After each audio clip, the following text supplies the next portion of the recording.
Gentlemen, the time has come once again to discuss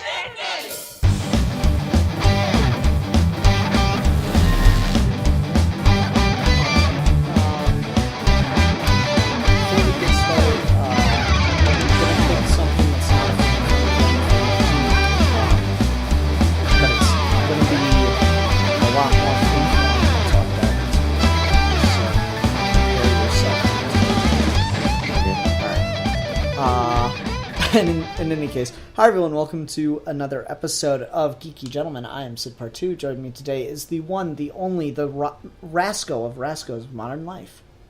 Hey. Hey, Rasco. How's it going?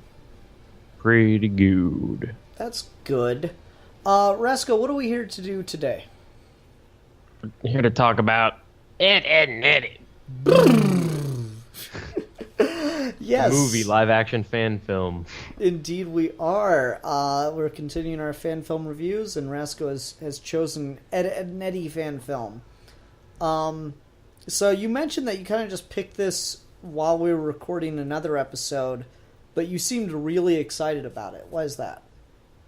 It was just like one of those things where I instantly knew probably what to expect, and I just was like, oh yeah, this is probably just going to be a bunch of people that like the show kind of recreating the show.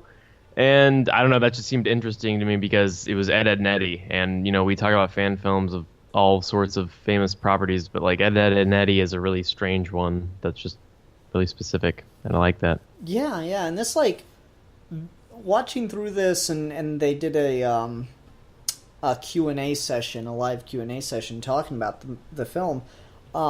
This is very much to your taste in fan films, I would say, Rasco, because it is a really bare-bones, minimalist concept that you can just tell a story in and not have to worry about, you know, excessive costuming or crazy visual effects or anything like that. Yeah, pretty much.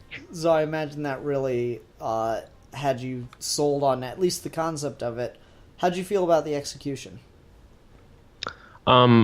There are things about this that I really like. There are things about it I don't really like that much. I think that for the most part, I like the main three actors who play the Eds. I like all of them for the most part. I think that it's kind of interesting when you do... So, like, sometimes when we make, like, the movie of, like, a famous cartoon, so there'll be, like, the SpongeBob movie, and then there'll be, like, the Fat Albert movie and stuff like that. And oftentimes, the movie will either be, like, one of two things. It will be, like, this thing where, like, a character leaves their, like, fictional medium and becomes a part of the real world, or it will be something where it's, like, it's kind of like an episode of the show just, like, really long. And this is kind of, like, not really either of those things, where it's kind of like a thing that's mainly just for people that watch the show, but it's simultaneously kind of like it feels like a sequel to like the anime, like to the cartoon itself. Mm-hmm. Yeah, And yeah. I'm not sure how I feel about that, because sometimes I feel like it's just kind of doing things that happen in the cartoon. And if you watch the cartoon, you're just kind of watching things that you've seen like happen before.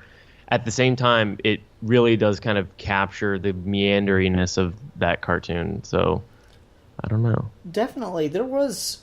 I was trying to remember Ed, Edd n Eddy as I watched this, because it's Me one too. of the shows I watched growing up, but I've never ever gone back and rewatched an episode of Ed, Edd n Eddy. Yeah. But like the more I thought about it, I'm like, I was watching this, I'm like, okay, it seems like they're kind of stretching to get all the characters in here. But then I started thinking about it, I'm like, I really recall this like common plot thread of them just going around the neighborhood and seeing what everyone was up to that episode before they came up with their scheme. Mm-hmm. So I'd say that the cartoon is usually, or from my memory, was usually a little more consistent with seeding the scheme in those interactions with the other characters than this is. This isn't a plot summation of an episode, but this is the kind of thing an Ed, Edd n Eddy episode would be. They'd go around the neighborhood, everyone would be complaining about how hot it is, and how, the city pool or the neighborhood pool couldn't be used for some reason because, I don't know, someone peed in it or something. And so like they'd get that information from everybody, and then Eddie would come up with the brilliant scheme to, make a big backyard pool or something like that. And then they'd set it up for half an episode, and then they'd go and do it, and then it would blow up in their faces. That was the formula for an Ed, Edd n Eddy episode. This, they kind of just meander around and they interact with all the characters, but like those interactions have little to nothing to do with what Eddie's scheme ends up being. The only one that really counts is his interaction with Kevin, because he gets mugged. So it's not so much like it's setting up the scheme, it's just setting up the need for a scheme now that he's lost the money. Mm-hmm.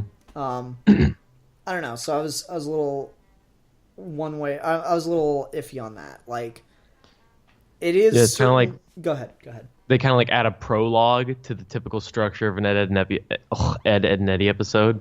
There's kind of like another act that we don't normally see added to this fan film. How so? And well, in the sense that like it's kind of it's showing. Okay, well, so they're trying to get Jawbreakers, and they like have the money, and then they lose it. And typically in an Ed, Edd n Eddy episode, they just don't have the money flat out. Mm-hmm.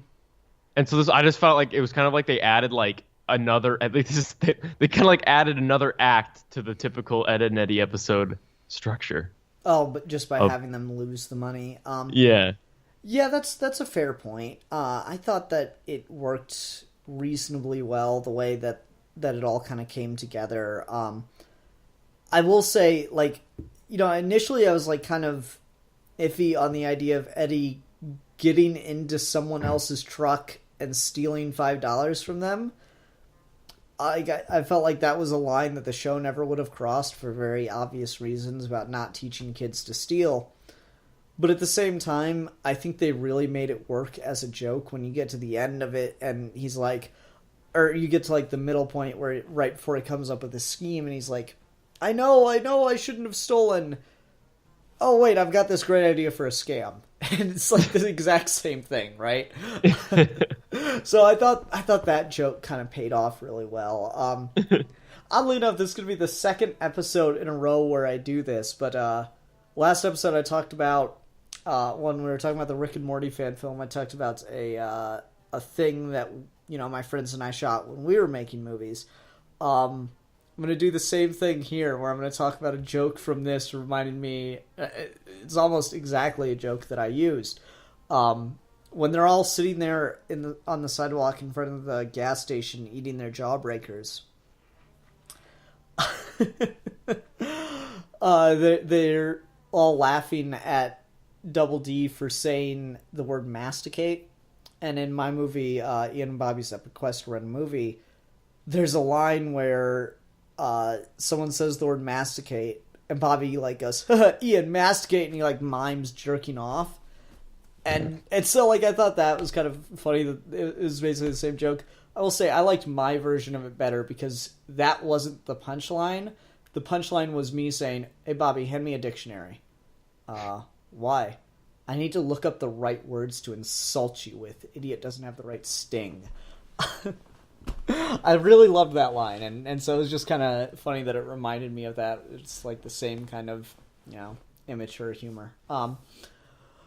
But yeah, the very notion of them succeeding at getting the Jawbreakers, I think there's probably 2 episodes of the entire series, maybe, just from pulling from my own memory, where they actually get the Jawbreakers, and I'm pretty sure in both those episodes they immediately lose them.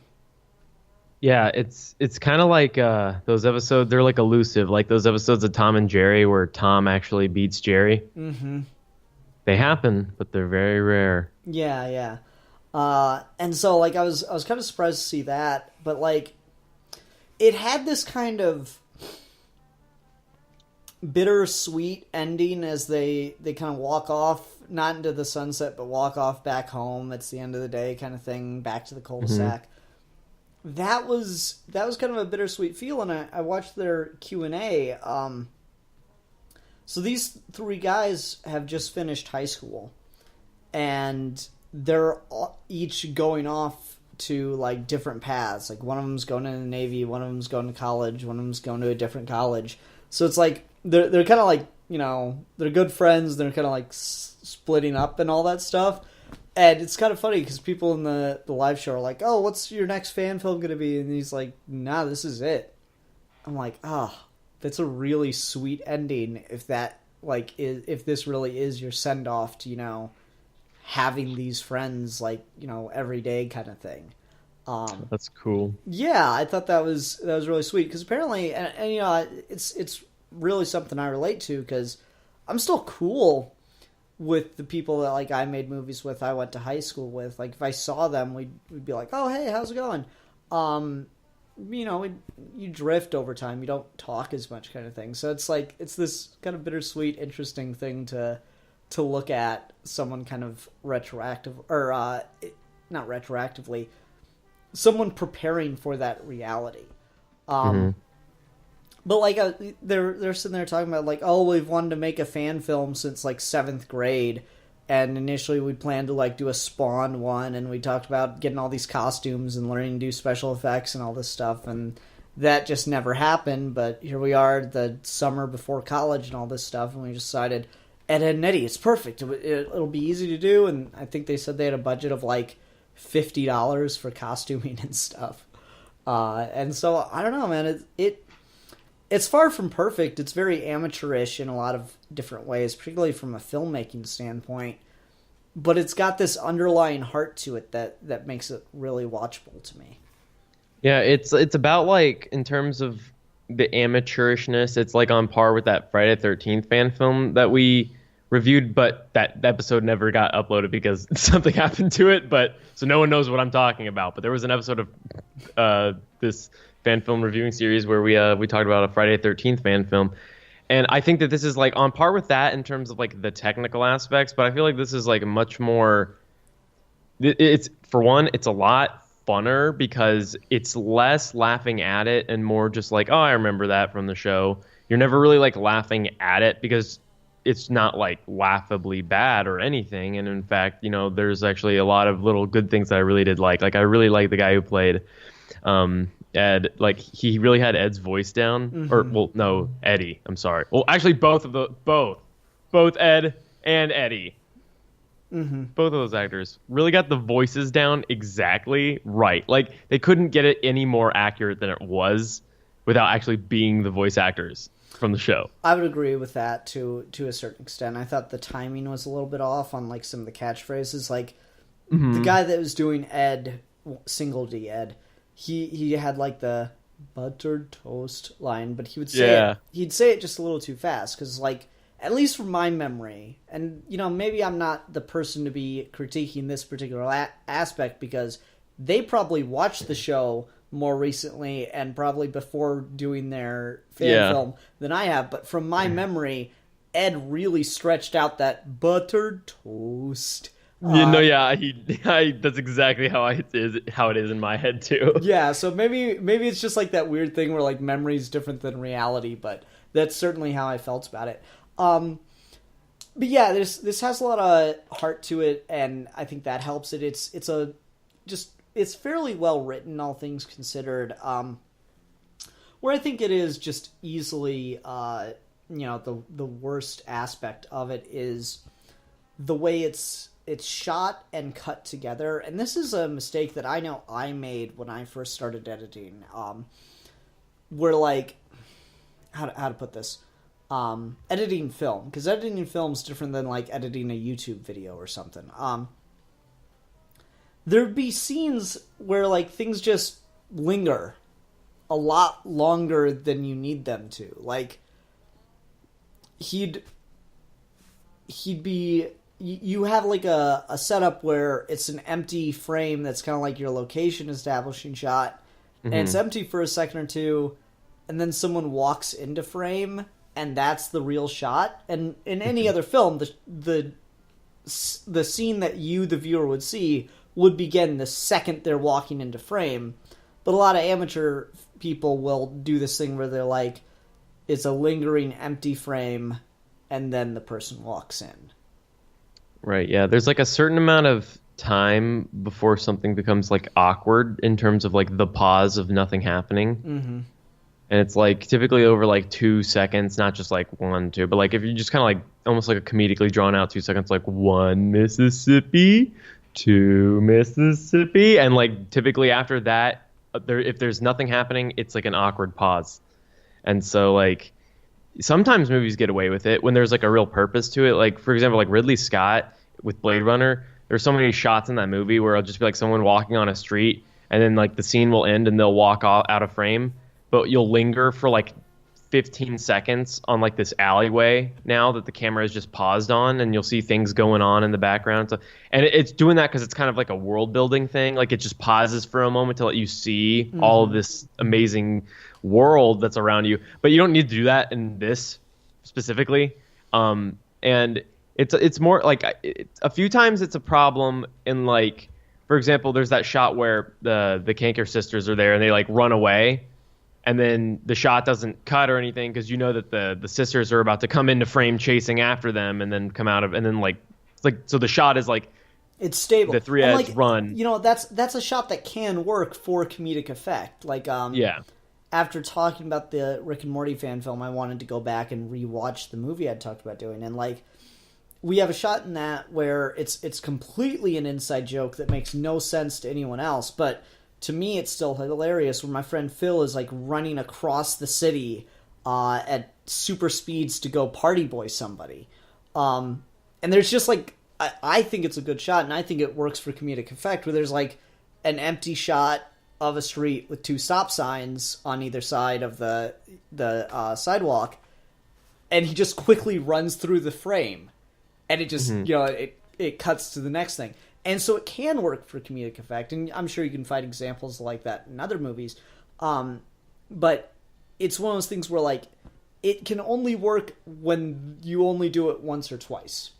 When it's several shots in the piece, like the example from this that is not the Kanker sister scene.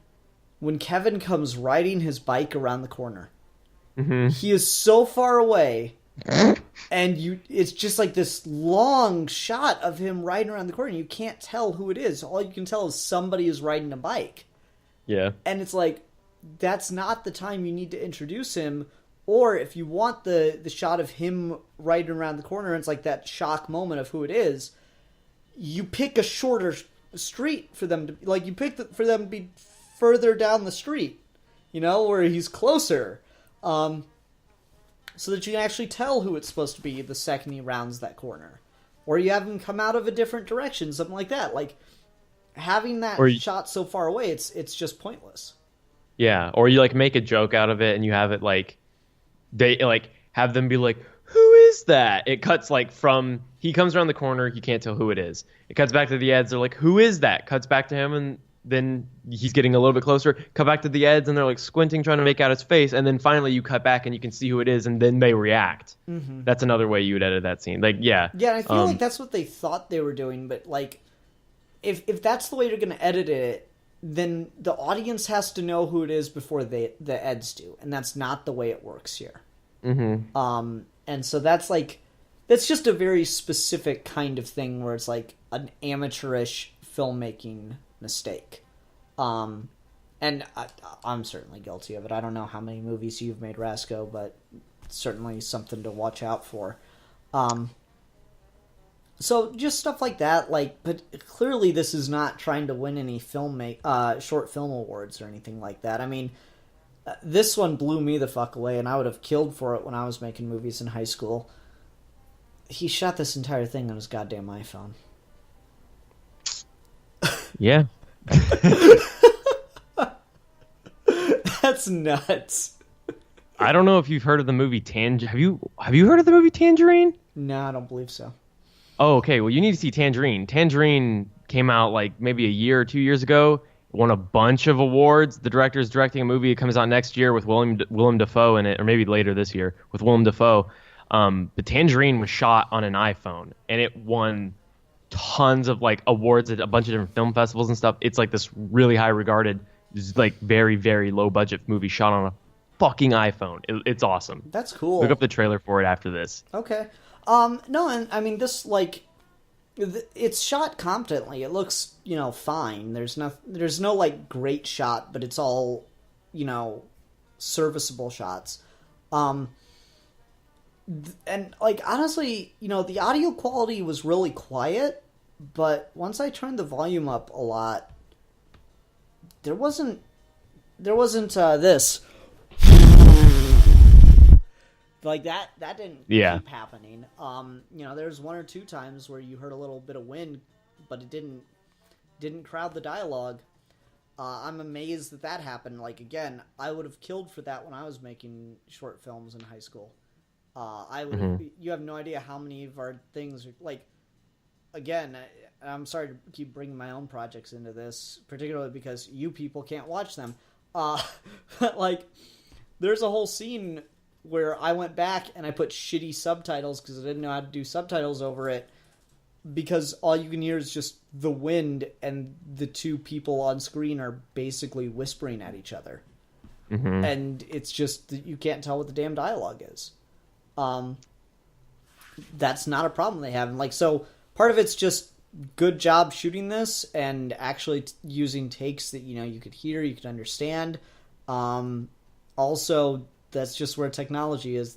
That isn't as big a problem as it used to be. Hashtag I'm jealous. I don't know, Rasco, you take us somewhere else on this then. Oh, I was gonna say that one. Yeah, it was shot like competently, like it wasn't infuriating, but there were a few of those like things that I always think are funny. Where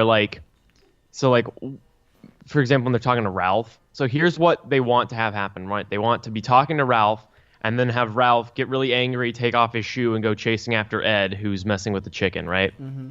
That's what's happening.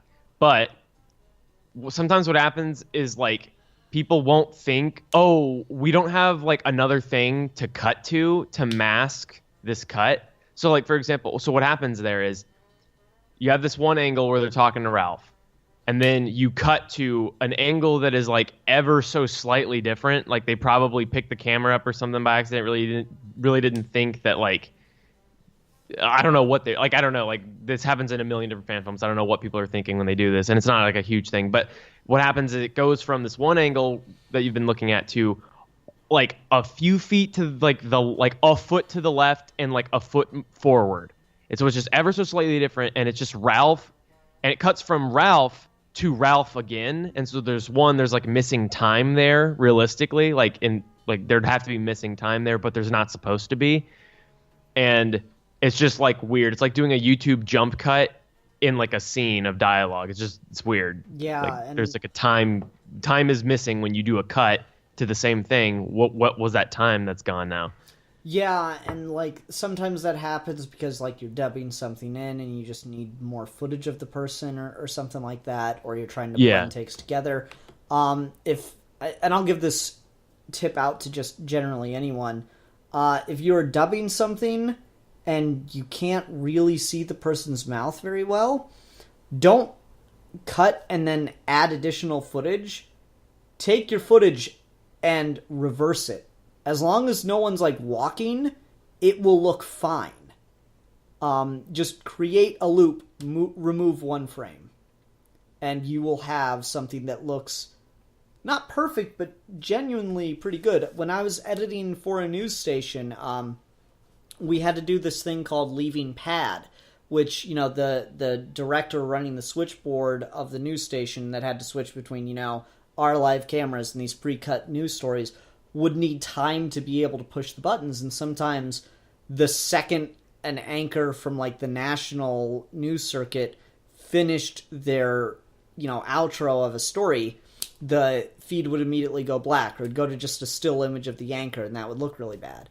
But they'd want pads still. They'd want something to linger there so the you know, director could cut. A trick that I used over and over and over again, no one else at the station was doing, and they felt like idiots the second they saw me doing it, was I split the footage, reversed it, took away one frame so you didn't notice that it's paused for half a frame, and then put it right on the edge. And so it just looked like the person just kept sitting there. And like, as long as there was no animation or as long as like no one was walking backwards in the frame behind them, that's a trick that works really, really well. And yeah, that is something that you'll just see in a lot of like, you know, low budget, low quality, films that, you know, high school kids make and stuff like that. Okay. Let's talk about this, because this is the one where they mention it in the live stream, but I want to get your take on it. So it is very apparent in this that they have not grown up at all, but it is still set as if they are actually teenagers, you know, 17, 18 years old. Yeah. How'd you feel about that? I thought that it was kind of interesting because I imagine, so sometimes Cartoon Network will like do these weird live action versions of some of their shows. Like they'll do like movies. Like they did like one for Scooby-Doo. There's like a Cartoon Network Scooby-Doo movie. And then they did one for like Ben 10. And they're always really bad, it seems. But I kind of felt like that's what you would do with Ed and Eddy, with Ed and Eddy. If you do like a Cartoon Network Ed and Eddy movie, live action, is it'd be like them as teens and like they're still like the young scheming idiots that they've always been, and like maybe the rest of the world's growing up around them. That was the only thing that bothered me, is it didn't really feel like anyone, it felt like everyone else also stayed the same. And I think that it would actually be better if everyone else moved on and they were the only ones that were still like these just scheming, scamming kids. Yeah, that's the thing that got me, is like I have absolutely no problem with Ed and Eddy never growing the fuck up and, you know, just get a job. Like, I have no problem with that. It's just weird that, like, no one in this neighborhood has grown up. Everybody still has the same roles. So it's almost like it's almost like they're not really showing us Ed and Eddy as teenagers. They're just showing us Ed and Eddy as played by teenagers as opposed to kids, you know? Yeah, and then it only becomes a thing at the very end where they're like, yeah, I remember these Jawbreakers used to be a lot smaller. And that's like a kind of funny joke that I like, but they should have left that, like, that could have been in a better version of this where everyone else has grown up, like a moment where they all realize the insignificance of Jawbreakers, and they're like, oh man, we've been pining after these pieces of candy for years, and just candy. It's fucking candy. Also, like, you know, it kind of works that they actually wrote a line for it where it's like, oh wow, these are smaller than I remembered. But at the same time, I've seen much bigger Jawbreakers than that. Me too. They really should have planned this out a bit better and gone and found like the biggest Jawbreakers available, because that was kind of silly. Yeah, I've had like fucking huge Jawbreakers before. I remember going to like this field trip or whatever when I was in elementary school, and kid got a jawbreaker and like he put it in his mouth and he couldn't even close his mouth around the thing. So like, you know, just one of those would have been like, it looked like he had a friggin' baseball in his mouth. It was ridiculous. Yeah, like baseball. Yeah. Yeah. So I thought that was kind of like a weird thing where I'm like, okay, I guess.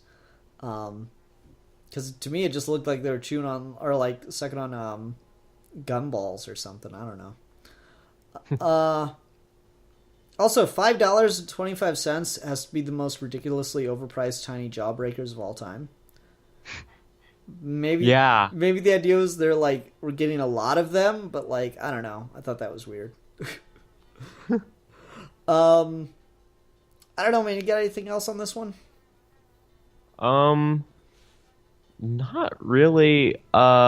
It was fine. Some of the sound effects worked. Some of like the added sound effects were weird.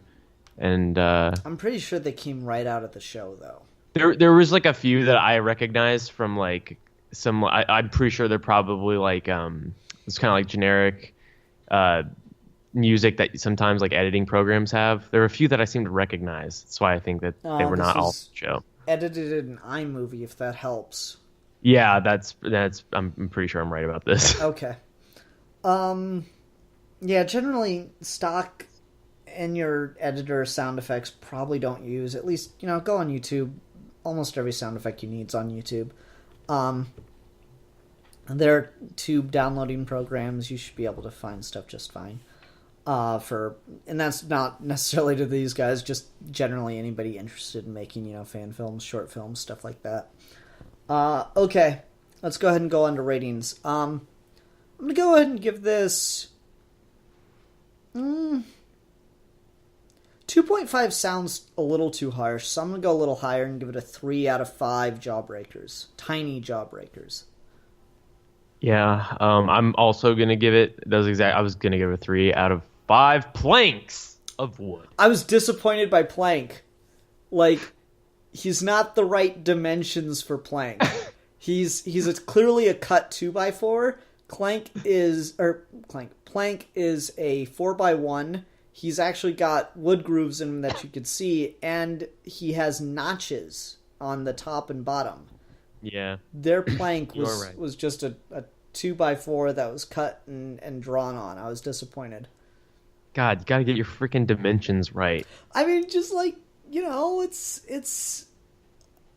I remember a Cartoon Network commercial where there was like, they actually physically made a plank and they like were pushing him on a swing and filming it. Like... Yeah, I remember that. Yeah, so I don't know. I've seen live action Plank before. Yeah. There's no excuse. Yeah, I'm ready no for mocap excuse. Plank. Mocap Plank. There we go. Andy Serkis. Mocap Plank. Andy Serkis in the role of a lifetime. James Cameron directs. Ed, and Eddy, the movie. Yeah.